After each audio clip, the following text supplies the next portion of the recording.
Live from Chicago, this is Fox 32 News at Noon. Next at noon, sad details from a crash on I-57 that killed 3 people. We'll have the latest on what happened. Questions over a proposed hemp sales ban in Chicago. The group hoping to work out a deal before a vote is taken. And we're seeing some snow in our area right now, but the real story is the bitter cold that's about to hit us. Good afternoon, everyone. Thanks for joining us today. I'm Sylvia Perez. And I'm Natalie Bumpke, and we begin with breaking news. A woman was hit and killed by a CTA bus on the south side today. This is the scene in Chicago's South Shore neighborhood. Chicago police say that bus was starting to move on South Shore Drive when a woman apparently slipped and was hit and killed. The incident is under investigation. Our other top story is the weather, of course. A third round of snow falling at this hour, and tonight we are expecting a cold front that's going to drop temperatures into the teens. Caitlin has the latest on the conditions and what we can expect. Not a ton of snow, right? But the cold is the killer. That's right. We have some light snow around the area now, which it does look beautiful. We're not seeing a ton of accumulation from this round of snow. In fact, a dusting to a ½ inch at most is expected from the snowfall, but it is going to be a cold night, and tomorrow, of course, will be chilly as well. Let's take a look, though, at our radar. As the snow comes down, you can see the darker blue shade indicating the more moderate snowfall. This is in portions of northern Lake, Porter County, and LaPorte in northwest Indiana. Moving through Cook County, most of Cook County covered in blue. Light snow stretching out to O'Hare down to Joliet, Aurora, so Kane County, DeKalb County, you have some light snow as well. As we head a little further south, Jasper, Newton County, southern portions of Kankakee and LaSalle, you're getting in on some light snow. Temperatures outside right now are in the upper 20s and low 30s. We should be in the low 40s. That's our normal high. But instead, we are going to be hovering right around freezing today, and the wind chill. The feel-like temperature, only 17 degrees currently at O'Hare, 19 at Midway, 20 at the lakefront, so a good mix of the upper teens to low 20s is what it feels like outside at this lunchtime hour. Our day planner keeps the clouds in place by this evening. Dry weather returns, 5 p.m., 28 degrees. 3-day forecast, tonight we're dropping down to the single digits, and tomorrow morning, it could feel like we're around 15 to 20 degrees below zero with the wind chill. So tomorrow is going to be dangerously cold, especially for kids at the bus stop, or if you are heading out early in the morning, know that we are going to have those wind chills in the double digits below zero. A high of only 20 with sunshine. That's the silver lining. And then we're to 27 degrees on Friday after another morning start in the single digits. Back to you. Thank you, Caitlin. I-57 back open this afternoon, but the investigation continues into a fatal crash. The circumstances around the deaths of 3 victims raising several questions today. Roseanne has the latest developments. 3 people were killed in the early morning crash and 5 others injured, 4 of them brought here to the University of Chicago. Traffic was moving once again by about 8 o'clock this morning on northbound I-57 after an almost 8-hour shutdown between 127th and 119th Streets. It was all due to the deadly crash, actually back-to-back crashes that happened just after midnight. Illinois State Police now say the first crash involved 3 cars. The second involved a car that struck the victims from the initial crash. All of the cars were heavily damaged and debris was spread all over the area. State troopers were on the scene for nearly 8 hours. Arthur Thomas is the father of a crash survivor who described a horrible scene. My daughter was involved in an accident. A car sideswiped and then tried to run off the road on 57 going north at 100, between 119th and 127th. And the cars had hit a couple of more cars, and they ran off the road, and when she stopped, the car they hit in front of her, I guess they knocked the people out of the car. We are told that the additional 5 victims who were injured in the crash are not dealing with life-threatening injuries. Outside University of Chicago Hospital, Roseanne Tejas, Fox 32 Chicago. Thank you, Roseanne. The majority of Chicago City Council has signed on to an alternative budget plan after denying the mayor's corporate head tax proposal. The plan raises garbage collection fees and liquor taxes while restoring part of an expanded rideshare surcharge proposal. This is according to the Chicago Sun-Times. The council has to approve a final budget plan by the end of the year. Sean Grayson, the former Sangamon County deputy convicted in the shooting death of Sonia Massey, is seeking a retrial. Grayson's attorney says errors by the judge swung the case against their client. Grayson was convicted of second-degree murder in the shooting death of Massey. Massey called police to report a prowler in July of last year. Grayson shot and killed her after he says he thought she was going to throw a pot of boiling water at him. The war in Ukraine will not be stopping, unfortunately, anytime soon, with Russia calling off peace talks. The White House had high hopes for a breakthrough, but the Russians are saying there is no point to a peace deal. Greg Palcott has more on what caused the problem. Not an easy situation, let me tell you. What a mess. President Trump voicing his frustration at the slow pace of peace talks with Ukraine and Russia. On Tuesday night, his special envoy Steve Witkoff and son-in-law Jared Kushner met with Vladimir Putin for about 5 hours. There was no consensus reached, and on Wednesday morning, a Kremlin official said Russia is, quote, absolutely comfortable on the battlefield and sees no point in serious compromises. But just hours later, a spokesperson walked back those remarks and claimed talks are still ongoing. Some things were accepted, others were not. This is a normal working process. But a new round of discussions between Witkoff, Kushner, and Ukrainian President Volodymyr Zelensky was abruptly called off just hours after the talks wrapped in Moscow. And now the U.S. team is headed back to Washington without debriefing Ukrainian officials. I mean, the big sticking point appears to be that eastern boundary of what's going to be the border between Ukraine and Russia.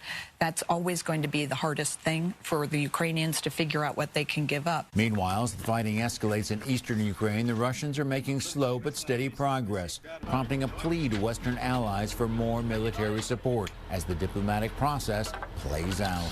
Ukraine needs our support more than ever.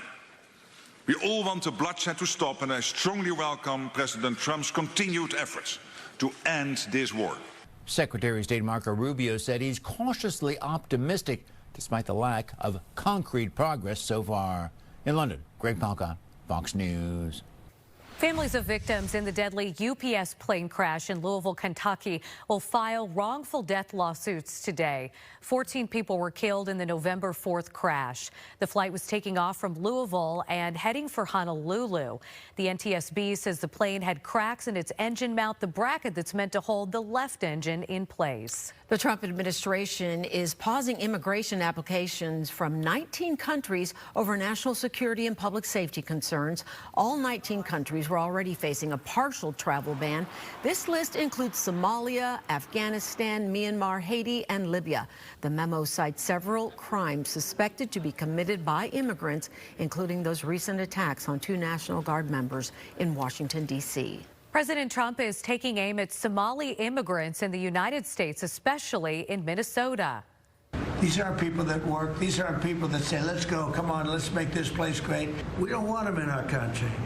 The president pledged to terminate legal protections for Somalis living in Minnesota, which is home to the country's largest Somali immigrant community.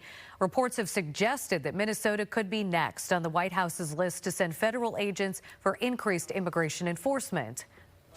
More to come on Fox 32 News at noon. The Chris Kendall market could be on the move after more back and forth over capacity limits. Coming up next, it's already looking like a winter wonderland. We are out here at Richardson Christmas Tree Farm, where it feels like you're in a Hallmark movie. We'll tell you how you can come out here and take home one of these gorgeous trees in just a moment. Update your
Republicans might have been sweating it out in a special election in Tennessee. Even though the GOP held on to the congressional seat, the result shows there may be problems ahead for the party. Jonathan Seri has the latest. You've sent a message loud and clear. Republican slim House majority getting a boost Tuesday night after Republican Matt Van Epps won Tennessee's special election. He defeated Democrat Afton Bain by about 9 points in a district President Trump carried by 22. The president built the largest, most diverse coalition to ever elect a Republican, and we leaned in on that. President Trump was all in with us. The president held a virtual rally for Van Epps this week and congratulated him last night, saying, quote, the radical left Democrats threw everything at him, including millions of dollars. Another great night for the Republican Party. But experts say the slim margin of victory is a warning sign for Republicans ahead of next year's midterm elections. There are all sorts of headwinds against the party that's in the White House when you look at off-year elections. And if I were Republicans looking ahead at the midterms, I would start taking this race very, very seriously. Democrats are claiming the results as a win. We changed the story of what's possible here, and we're not done.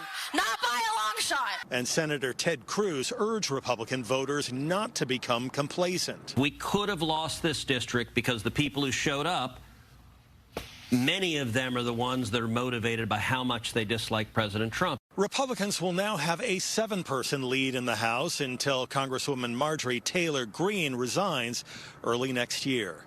In Nashville, Tennessee, Jonathan Seri, Fox News.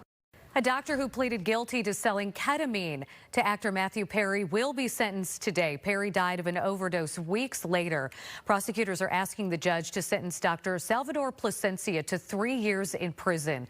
Perry was taking ketamine as a treatment for depression. Plasencia will be the first of 5 people sentenced in the case. People in Illinois might not be getting SNAP benefits next week. President Trump is threatening to withhold those benefits unless states provide the names and immigration status of its recipients. The Agriculture Secretary is arguing that this is necessary to root out what they say is fraud in this program. In July, several Democratic states, including Illinois, sued to block the private data request. Newly sworn in Chief Judge Charles Beach says he is forming a committee focused solely on reviewing Cook County's electronic monitoring program.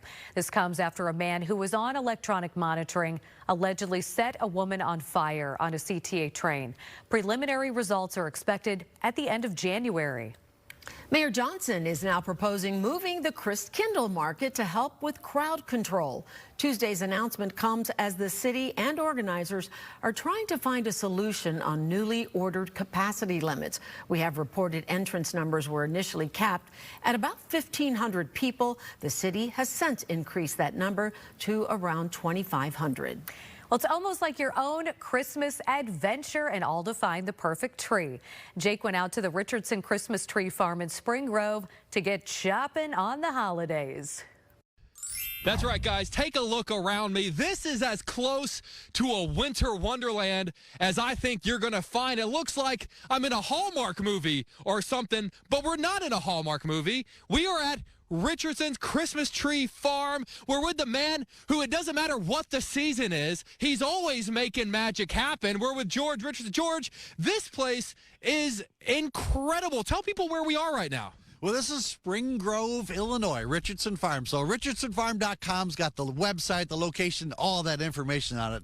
In this field of trees, it's just gorgeous today, so. And how many? No, I mean, the numbers are pretty staggering. Like, I would have thought maybe a couple of hundred, and I would have been very, very wrong. How many trees do you guys have out here? There's probably 130, 140,000 trees growing in the ground. We're planting about 10, 11,000 seedlings every year. From little babies, they grow about a foot a year around here. So this group we're in, growing about 8 years on our farm already. So you guys are always thinking about the future. You know, I want to think about right now, because there are a lot of homes that are going to have some beautiful trees because of you guys, some very real trees, but they also get something else, which is the experience of coming out here. Because if you've ever been out to Richardson Farm, you know it's not just buying something. It's a memory, really. That's what we aiming for. Yes, we got the wagon rides, the warm barns with the restrooms, the donuts, everything.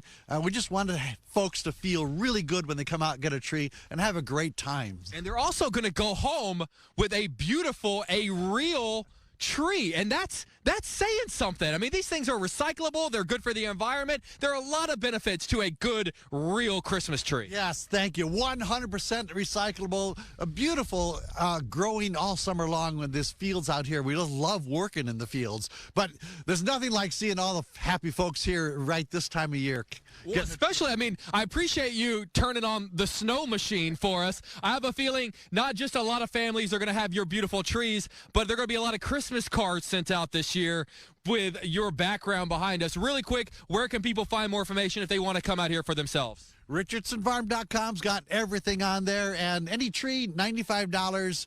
That's a great price. I hope it feels really good for folks to have a wonderful time here. Well, we appreciate you, man. George, Merry Christmas. Thank you for having us, man. All right, guys, this beautiful winter wonderland, you're going to want to see this place for yourself. It's gorgeous. It really does look like you're walking through a Christmas Hallmark movie, and you just feel like at any moment Santa's going to walk out from behind one of these trees. So for now, I'm Jake Hamilton, Spring Grove, tossing it back to you guys in the studio.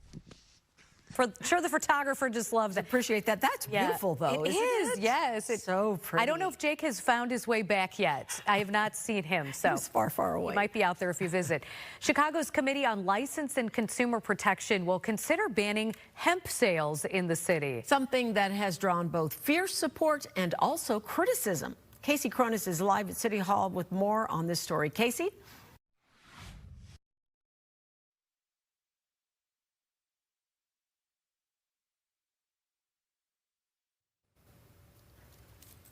Okay, looks like Casey wasn't not She's excited frozen. about the story. It's cold out there. It is cold out there. Yeah. Right? Hopefully we can catch back up to her, because it is an interesting take on what could happen here in the city, because nationally these hemp sales are supposed to wind down next November, but it could happen here earlier in the city of Chicago. So if we can, we'll go back out to her. But right now, let's head over to take a live look outside. As you can see, some snow still falling. And we were talking earlier, Caitlin, before we went on TV, that we were trying to remember when the last time we had a white Christmas is. And we're thinking we might have one this year, because even if it doesn't snow again, it's going to be pretty cold, right? It's not going to melt. Well, you know, Christmas is still far, far away. We should be in the low 40s. That's our normal high for today. Okay, so this is abnormal what's happening right now.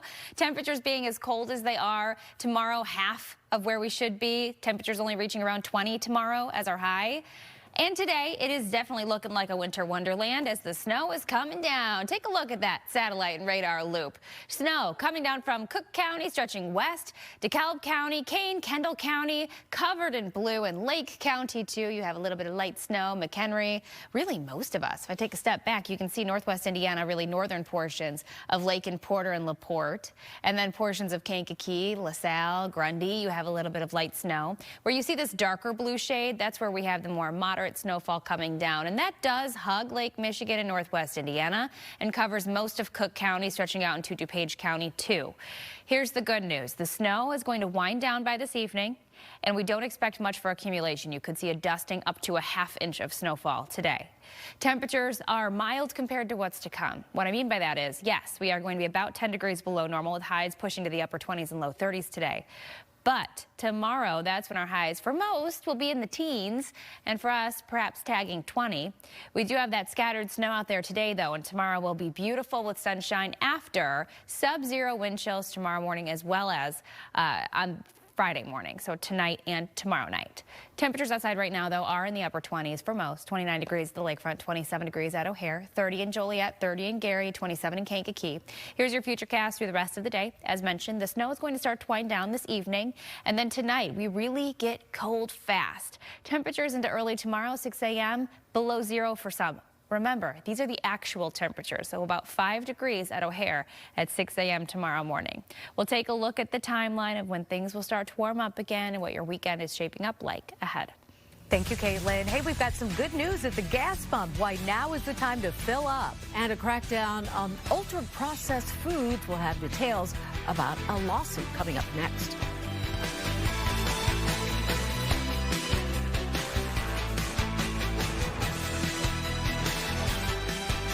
Welcome.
Now, here's something we're definitely not used to. Good news on gas prices. Gas Putty reporting prices in Illinois are now at their lowest point since 2021. The average about $2.95, actually below the national average. So we are joined by Gas Buddy's Patrick DeHaan. Hey, Patrick, how's it going? Hey, thanks for bringing me in. Finally, some good news at the pump. Yeah, looks like you work remote, though, so you probably don't have to pay those high prices. But we'll move on to the questioning at hand. What is leading to this drop in prices? Well, you know, a lot of it a month and a half ago, we talked about that massive BP refinery in northwestern Indiana down in Whiting that had suffered a fire. Now it's kind of the opposite. That refinery's been back online. It's churning out gasoline. And coupled with lower oil prices, oil is at its lowest level since 2021. Coupled with refineries now churning out gasoline, diesel, and jet fuel, that's pushing product prices much lower. In fact, as you mentioned, the national average now below $3 a gallon. I just had to take a look what prices were on the north side of the state line that is heading into Wisconsin. Prices in Kenosha down in the 230s and 240s. Wow. Here in Chicago, we're still paying a little bit more than that $3 mark, an average of $3.26. But you're out in the suburbs, plenty of those sub $3 prices, and that could stick with us for the next couple of months. Wow, that's great. You know, I'm surprised here about the lower than the national average, because it seems like we are always above, no matter what. I feel like Chicago area and LA, our gas prices are always some of the highest. Do you actually see these going any lower than they already are? Well, I think we could see that on and off. Now, areas of the suburbs tend to see a price behavior we call price cycling, where prices are constantly either up or down big amounts. For now, the week ahead, I do think that the suburbs could see prices fall 10 to 25 cents, while the city might fall a few cents here and there. This is kind of the range we'll be in for most of the next maybe month or two. So expect more sub $3 prices in the suburbs, but downtown, you're still going to see it over $3. If you head out to Northwest Indiana or Wisconsin, you'll see prices more regularly in the mid $2s to upper $2 a gallon range. And like I said, this should stick with us just like the cold weather until about mid-February. that's when gas prices will eventually start heating back up. Okay, so this is a selfish question for you, but we are in the market for a new vehicle and we're looking at EVs. And, you know, obviously you want to buy before the end of the year because they're looking to get those 2025s off the lot. Could you use this to your advantage in maybe negotiating a better deal for an EV? Well, to your point, you know, the number of new EVs being sold has certainly decreased as we've seen this new administration kind of take a new spin on EVs. And to your point, the tax credits there, I would expect gas prices to remain relatively low really for the next year. And we'll get into that later, but 2026 likely to be more affordable at the gas pump too. So keep that in mind. EVs, you know, if you can get a deal there, that might not be a bad idea. But gas prices next year should be pretty friendly yet again. Okay. That's actually some very good news. Thanks for coming on. A little early Christmas gift to everybody. We appreciate your time. You take care. Well, the city of San Francisco is taking aim at the leading makers of ultra-processed foods, such as chips, sugary drinks, and frozen meals. This lawsuit is against 10 major companies, including the Kraft Heinz Company, Coca-Cola, Pepsi, General Mills, and Nestle. The city accusing these companies of deceptive marketing and violating California's competition and advertising laws. What we know is that there is an entire category of foods that represent 70% of the American food supply that is making the public sick. These companies know their products are harming people, but they continue to design, market, and profit off them, particularly at the expense of our kids. The lawsuit is asking the companies to help local governments offset the health care costs that are associated with ultra-processed food consumption. CVS Health will pay nearly $38 million to settle federal allegations that it improperly dispensed insulin pens and collected wrongful reimbursements. The settlement resolves claims from a DOJ lawsuit and whistleblowers accusing CVS of violating the False Claims Act from 2010 to 2020 by giving patients more insulin pens than prescribed, seeking payment for premature refills, and underreporting the amount dispensed. Coming up, a special report about increased flood risk in Chicago. We look into the threat and what the city is now trying to do about it.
Welcome back. It's 12:31. Here's a look at some of the top stories we're following for you this afternoon. Sadly, at least 3 people are dead after a crash on I-57. 5 other people in the hospital. State police tell us it started with a 3-car crash.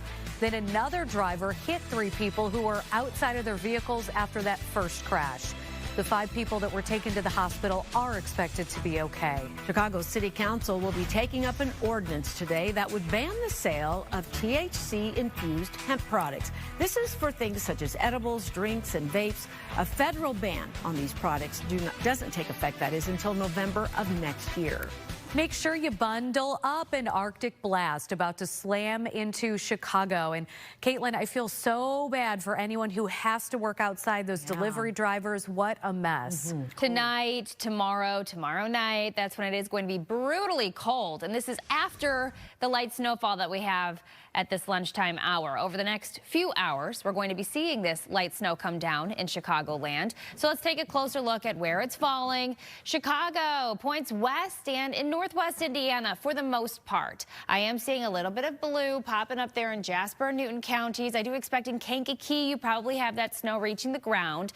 But where you see the darker blue colors, that's where we have the more moderate snowfall coming down. But we still do not expect much for accumulation. A dusting up to a ½ inch. Of course, roads are treated really well right now. We have a lot of salt still left over on roadways, so that will assist in avoiding the slick conditions. But still, take it slow out there as the snow falls over the next few hours. Drops in visibility are possible. Our futurecast shows why we have the snow. A cold front is going to be chugging on by throughout the rest of the day, and dry skies will be here by this evening as high pressure builds in, clearing our skies and bringing very cold temperatures tonight to the area. Tomorrow will be a quiet day outside of the very cold temperatures. Highs tomorrow reaching the upper teens and low 20s.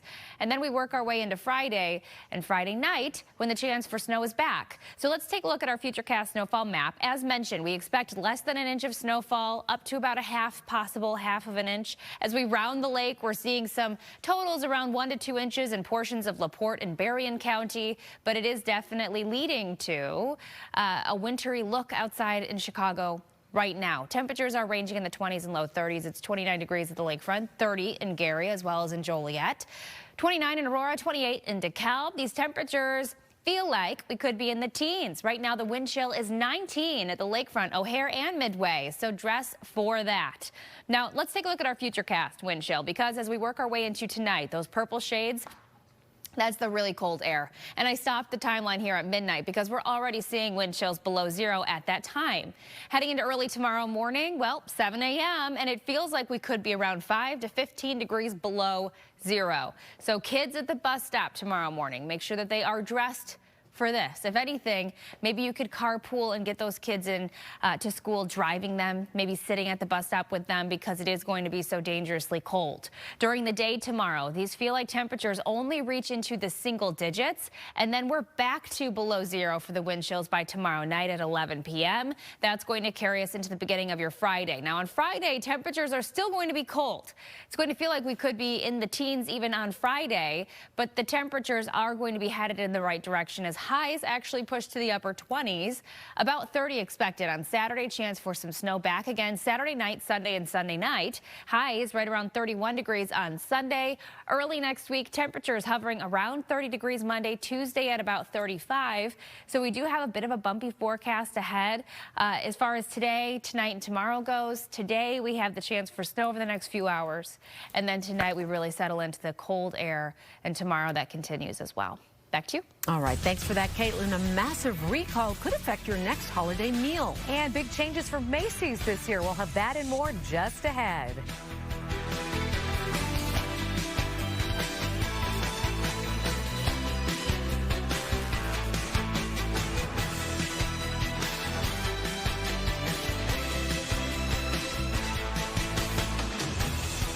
In life.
Taking a live look at the big board at the New York Stock Exchange, the Dow Jones trading up 388 points. And we want to look now at other top business stories. We start with a recall. Over 1 million bags of shredded cheese being recalled because they could contain metal pieces. The cheeses made by Great Lakes Cheese Co. have been sold in major chains like Aldi, Target, and Walmart, and sold here in Illinois. The recall includes low moisture part skim mozzarella, various Italian-style blends, various pizza-style blends, a mozzarella and provolone blend, and a mozzarella and Parmesan blend. Sell-by dates on the bags range from January to March of 2026. A major change for Macy's. It is posting its strongest sales in more than 3 years. The third quarter profit report was a surprise after some back and forth sales numbers. Macy's recently underwent an overhaul under new CEO Tony Spring. And our noon show is going to be wrapping up soon here, but Chicago Live is just getting started. Anita Blanton standing by with a look at what's ahead. Hi, Anita. Happy Wednesday, ladies. Yes, plenty ahead here on Chicago Live today. We have a lot to get to between 1 and 4 p.m. as always. But one of the big talkers over the last several days has been the $45 fee for travelers that they will now incur without a real ID. And so if you're going through the TSA lines in the airport and you're wondering about that, you're getting ready for your next time to travel, Illinois Secretary of State Alexi Janulius is going to be trying to save people some time and some money. He is going to lay out a plan that is going to happen in our 1 o'clock hour. We anticipate going to that live. With so many lawsuits over the ICE Processing Center in Broadview, it's going to be very interesting to hear what a House committee has to say about working now to try to provide some standards for facilities like that throughout the country, where the Department of Homeland Security has immigrants for various amounts of time. We also have the Cook County Board President attending a big moment for a local hospital. The President of the United States making a big announcement. That should be happening somewhere around 2 o'clock. Oh, and one more. The President of Chicago's Transportation Research Forum is going to be joining me to talk about some big changes to O'Hare's construction plans. Plus, as we continue to get more snow today, I'm looking out the window like, oh my goodness, it is really coming down right now. And other parts of the country, of course, are getting way worse than what we have today. We've also lined up a rep from the Points Guy to discuss what to do if your travel plans are affected by storms. I'm not saying mine have ever been affected by a storm. Never, never, never. Not even in the last, 3 days or anything. But all of that and much more starting online for Chicago Live at 1. Yeah, that is the worst. I follow that Points Guy. That should be a fun interview. Yeah, thanks so much, Anita. Well, chocolate with a purpose. It is locally sourced, and the workers share the profits.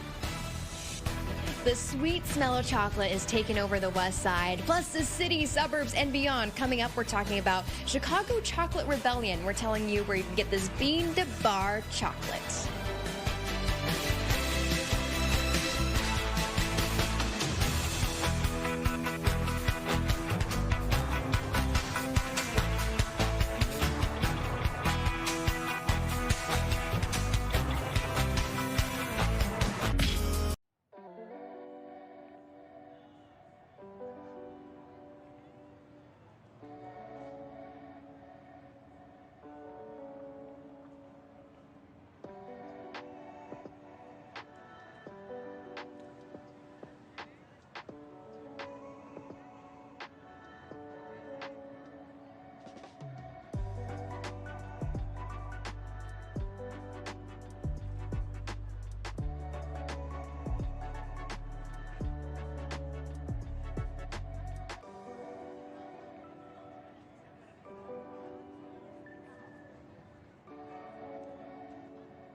A small business is hoping you'll find it a sweet lesson on the history of chocolate. Gabriella Primus has more on how Chocolate Rebellion is selling more than just a sweet treat.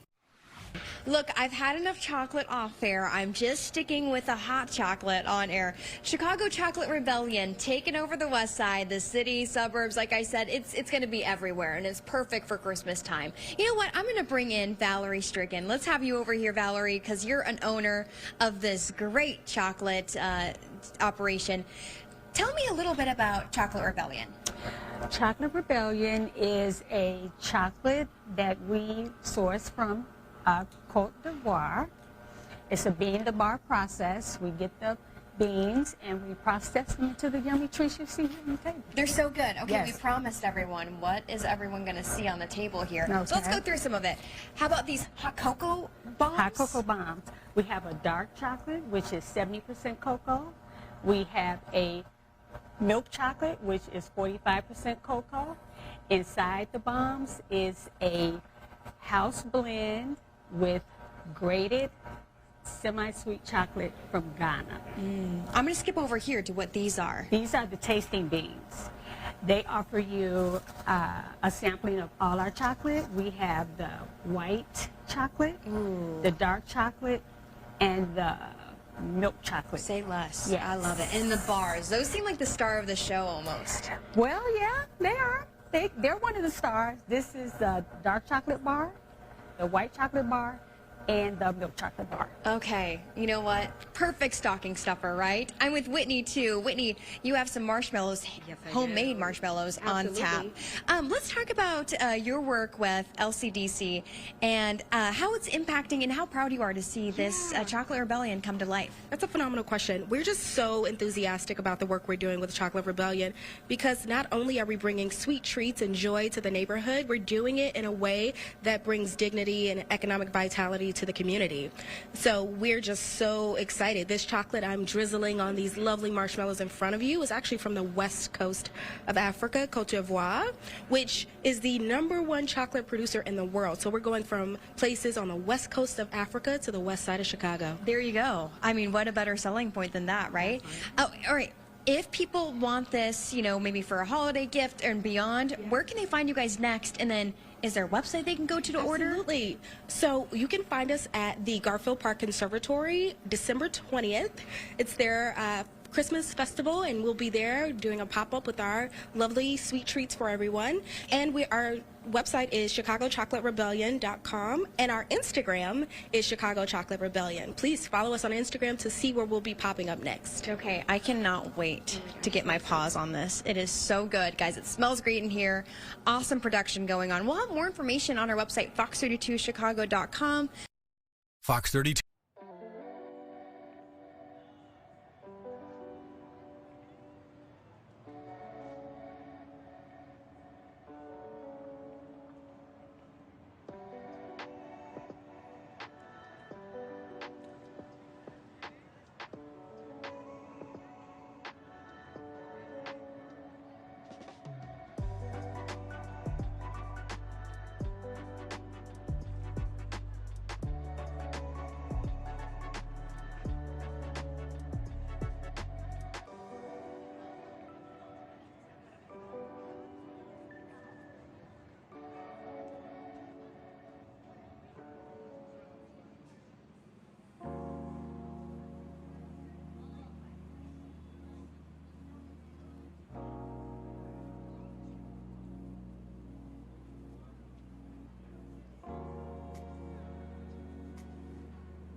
Welcome back to Fox 32 News at noon.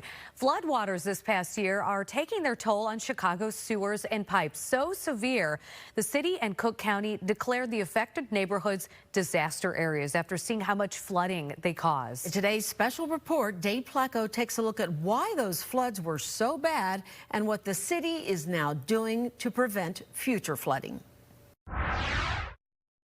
You know, I'm losing everything. I'm not looking for sympathy or compassion, but I just need somebody to show that they care about us here in Gage Park. Sharon Renee Parrish nearly in tears after a massive flood on the southwest side in late August, on the heels of another catastrophic flood in the same area in July. It's like a nightmare, a never-ending nightmare. I had raw sewage in my basement. Danita Smith of Marquette Park showed us pictures of her basement, another double victim of last summer's 1-2 punch. Even as being as commissioner, my basement flooded during the rain, so I get it. Chicago Water Department Commissioner Randy Connor says he can sympathize with frustrated residents after the double deluge. And if it seems Chicago is experiencing more intense flooding events, Connor says there's a reason. Anybody who does not believe that climate change is real, it really is, because we're seeing it more and more every day because of the amount of rain that we're getting and the severity of the storms. Connor says both storms this summer, called extreme rainfall events, are good examples. The chance for some strong storms and flooding continues tonight. A flood watch is in effect right now. On July 25th, what meteorologists call a 1,000-year storm brought more than 5.5 inches of rain in just 2 hours in a tight corridor that crossed Chicago's southwest side. Then, on August 16th, it happened again. 60+ mile-per-hour winds, some heavy rains, some flash flooding that occurred earlier. More than 6 inches of rain fell in nearly the same location over a 24-hour period.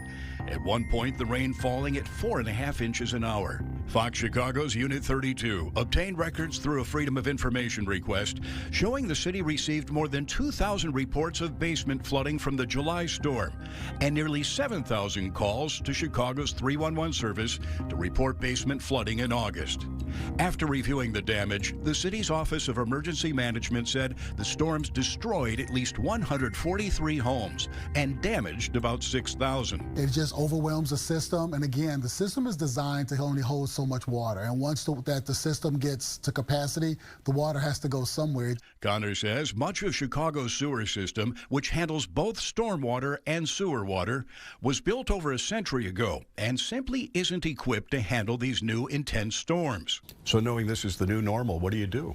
Well, so we're doing a lot of things, right? So we're piloting a bunch of different things moving forward. We're going to be doing some grid sewer cleaning, which will actually help the system a lot more. We're also doing a pilot program for what we're calling some storage tanks. Among those fixes, replacing old sewer pipes that are as small as 15 inches in diameter, with new pipes as large as 48 inches wide. But it's slow work. The city plans to replace 6 miles of sewer lines this year, 9 miles next year, in a system that includes thousands of miles of sewer lines. Dane Placco, Fox 32 Chicago. All right, we've got one last check of weather on the other side of the break, so don't go anywhere.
We're so glad you're with us today on this Wednesday afternoon, Fox 32 News at noon. And well, this is the scene outside right now. It is beautiful if you don't have to go out in it. We're going to check in with Caitlin in just a moment.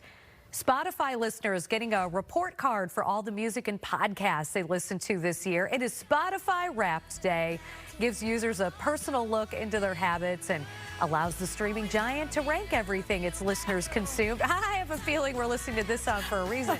Joe Rogan's podcast was the #1 podcast for a 5th straight year. Taylor Swift, the most listened to artist in the U.S.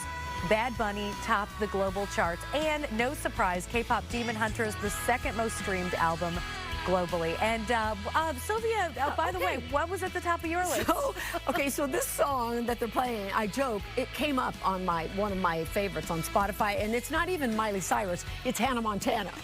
And so Spotify does this thing too, where they tell you the age of the music that you listen to. Guess what my age was? 15. 17. Okay, well, you know, I always listen to uplifting, happy things. Yes. Like this and Party in the USA. Who wants more?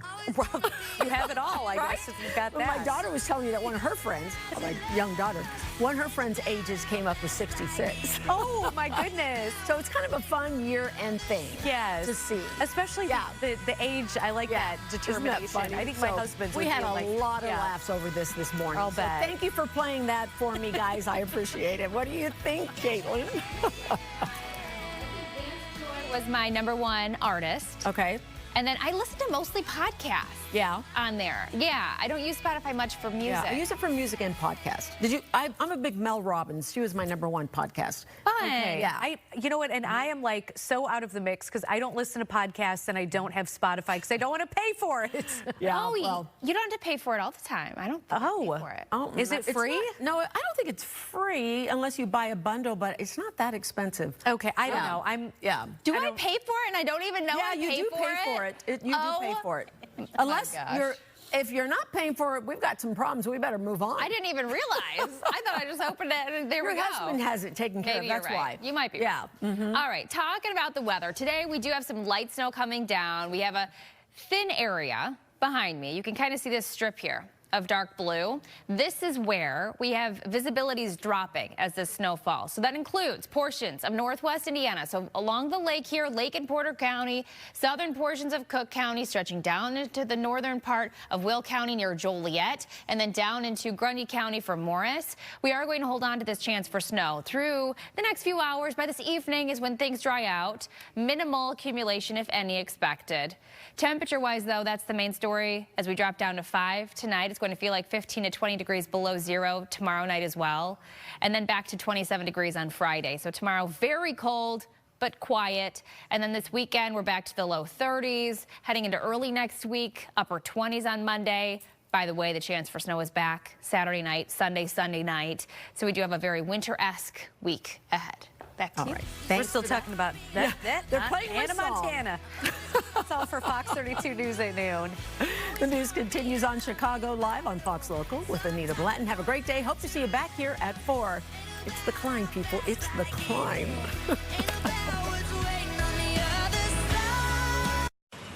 Next. Another round of Chicago Live. I'm Anita Blanton, and I'll be with you here in Studio 32 until 4 p.m. We have a lot to get to between now and then. Plenty of press conferences to take you to live in this 1 o'clock hour. We also are monitoring some breaking news from D.C. right now as well. But President Donald Trump is reportedly getting ready to loosen some regulatory pressure on automakers to control pollution from gasoline-powered cars and trucks. We're waiting on that to take place. Cook County Board President Tony Preckwinkle will be at Stroger Hospital celebration for their trauma team. They are receiving a level 1 trauma center verification from the American College of Surgeons. And also a House committee says that they are working to provide standards for facilities like the ICE Processing Center in Broadview, where there have been so many lawsuits, and places throughout the country where the Department of Homeland Security has immigrants for various amounts of time. And the Illinois Secretary of State, Alexi Giannoulias, is announcing his plan to help make sure that you don't get hit with that $45 fee for not having a real ID at the airport. That announcement was made just in the last few days here. So we are awaiting that press conference, and just as soon as it begins, we will take you there live. But I mentioned that we were monitoring some breaking news. So while we are waiting for that to start up here at home, let's go to the East Coast here. There have been 2 people that have been shot. One is dead after gunfire at the MGM National Harbor Hotel and Casino. We're getting information that Prince George's County Police have confirmed, again, the death of at least one man on social media. You can see on the right hand of your screen one of the reporters for our sister station in Washington, D.C., Fox 5. Officers say that a bullet grazed the second victim, who was also a man. So investigators say that the shooter took off from the scene, but this is a developing situation, some breaking news that we're watching there on the East Coast, where police have not said what led up to the shooting, only that they believe that this was not a random attack at this point in time. So again, we know at this point in time that 2 people have been shot. One is dead after gunfire there at the MGM National Harbor Hotel and Casino. It's always so full of people on a regular basis, and usually very peaceful as people are there. It's a big tourist attraction on a regular basis. So they have a developing situation that they are monitoring there. Talking a little bit more, though, about what's happening here at home, I mentioned that we're waiting this press conference with our Illinois State Secretary of State, Alexi Giannoulias. So a couple of things that he's going to be talking about that we anticipate here. He says that he's going to be extending the lease on the Real ID Walk-In Super Center in Chicago's Loop through the end of 2026. So